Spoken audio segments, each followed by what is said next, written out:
transformation numérique de l'État est continue depuis 20 ans. Mais une nouvelle étape a été franchie depuis 2017 avec la mobilisation de moyens exceptionnels pour l'accélérer. Action publique 2022.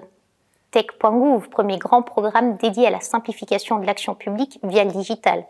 Ou encore le plan de relance et son enveloppe historique dédiée au volet numérique. Des programmes d'ampleur inédite qui effectivement ont affiché des résultats. Pour autant, la France se retrouve désormais rattrapée, voire distancée par des pays voisins plus avancés et dont les administrations sont pleinement adoptées. Le Danemark, l'Espagne ou encore l'Estonie affichent quasi 100% de démarches dématérialisées et usitées. Alors quel est le dénominateur commun de ces pays en tête? C'est le soutien et la confiance de leur population dans la transformation digitale de l'État.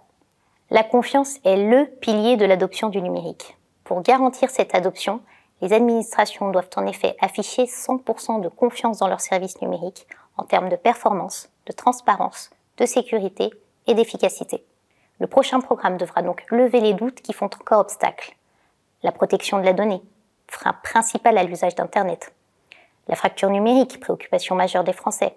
Ou encore la nécessité prégnante d'embarquer tout le monde dans la construction des services numériques.